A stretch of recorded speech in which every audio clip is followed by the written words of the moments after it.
The library always smelled like old paper and forgotten dreams, except near the cerulean door.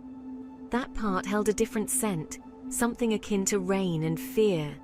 The door was always locked, tucked away behind rows of towering bookshelves. Professor Ashworth, with his salt and pepper hair and a voice smooth like aged whiskey, often stood near it. He never went in, neither did anyone else. He caught me staring at it once, smiled, a knowing curve of his lips. That's when the fear started smelling faintly of him too. He started it, of course, lingering after his lectures, eyes holding mine a second too long, discussing Virginia Woolf with an intensity that left me breathless. We started meeting at a cafe near the university, the bitter coffee a stark contrast to the sweetness of our stolen moments. He called it a meeting of minds. I called it exhilarating, dangerous. His touch sent shivers down my spine. His words, laced with admiration and something darker I couldn't quite place, made me feel alive. Our relationship became a clandestine affair, hidden in plain sight within the university walls. Late nights in his office, the scent of old books and his cologne filling my senses. He spoke of ancient texts, hidden knowledge, things people weren't ready to understand. His voice, usually so calm, would take on a frantic edge, his eyes gleaming with an unnerving light. I was drawn in, a moth to his dangerous flame, even as a part of me screamed to get away. Something shifted. The man who quoted Byron with such passion now spoke in hushed tones, his gaze darting around as if he were being watched.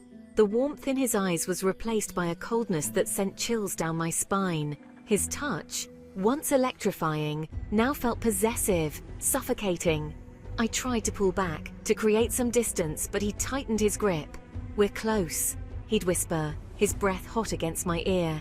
So close to something extraordinary. Extraordinary felt a lot like terrifying.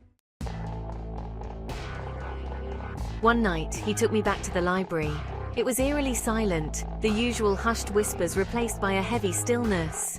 The air itself felt different, charged with an energy that prickled my skin. He led me to our usual spot, but his eyes, they weren't on me.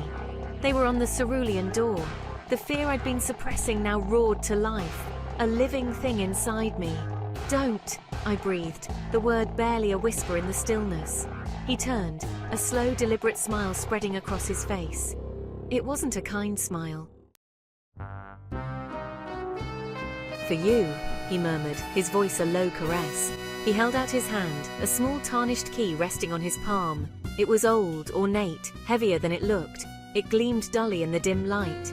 "The things I've shown you, the trust I've placed in you, it all leads to this." His eyes, dark and intense, bored into mine. "Open it." His request wasn't a question, it was an order. I took the key, the metal cold against my palm. My hand trembled. The key felt heavy, not just in my hand, but in my chest. A physical manifestation of the wrongness that clung to me like a shroud. I wanted to refuse, to throw the key as far away from me as possible. But his eyes held mine, and I felt a strange compulsion to obey. This man, who claimed to love the written word, who quoted Shakespeare like a prayer, now stood before me. A stranger. A dangerous, terrifying stranger. He led me through the labyrinthine rows of books, his footsteps echoing in the silence.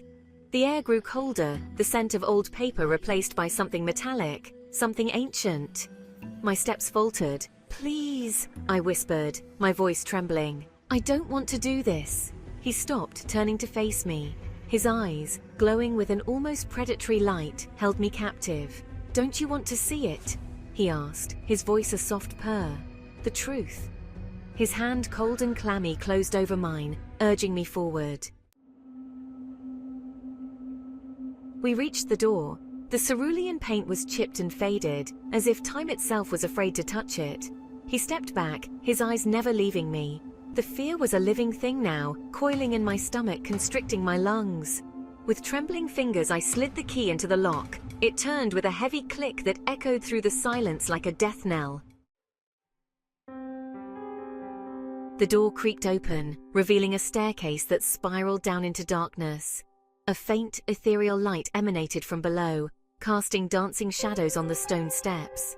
The air grew thick and heavy. the metallic scent overpowering. I stumbled back, my hand flying to my mouth to stifle a scream. My heart hammered against my ribs, a frantic drumbeat urging me to flee. He was behind me now, his presence a suffocating weight. "No turning back now, my dear," he whispered, his voice a chilling mix of excitement and something far more sinister.